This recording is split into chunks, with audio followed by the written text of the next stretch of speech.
An estimated $700 million of suspected dirty money poured into BC casinos between 2010 and 2017. Bags and bags of suspicious cash flowing through the system, ignored warnings of horrendous money laundering. How was this allowed to happen? Our investigation began in 2004.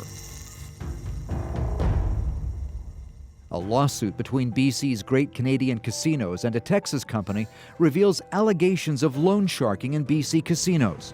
We've been advised from our bosses that it's not really our business to stick our nose in the business of the loan sharks, that we're there to just watch the games. CBC initiates a Freedom of Information request for BC gaming documents. They took 4 years to obtain.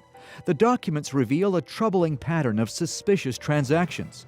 The suspicion is that gangsters are using the casinos to launder the proceeds of crime. CBC launches an undercover investigation. Why don't you guys count the cash? And successfully uses money laundering techniques to launder $24,000.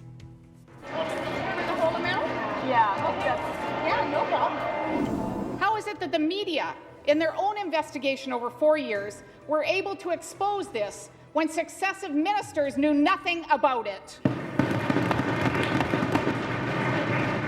A man walks into a casino with $1.2 million in chips. He asks for and receives a letter saying the money is casino winnings.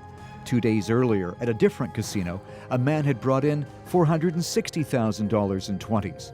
Casino staff don't flag the transactions as suspicious. In the months that follow, massive amounts of suspicious transactions occur. The casino industry in general was targeted during that time period for what may well be some very sophisticated money laundering activities by organized crime. How can you be certain that they're not laundering drug money? Well, you'll never know 100% all the time. There's certainly the checks and balances in place, and I'm satisfied that we're doing as good a job as anybody else. The province promises a crackdown. Dollar figures for suspicious transactions continue to rise dramatically. They haven't done, I think, any meaningful changes since that time, and that shows by the FOI results that CBC has obtained. Unfortunately, for many years, Lower Mainland casinos unwittingly served as laundromats for the proceeds of organized crime. An independent report states the failure of BCLC and the BC Liberal government to curb the problem. The report calls for 48 recommendations to fix the situation. Its author estimates more than $100 million was laundered. Secret reports are obtained by CBC suggesting that the amount laundered was much higher. CBC discovers at least $700 million in suspicious cash was brought into casinos between 2010 and 2017. A former investigator contends it is closer to $1 billion.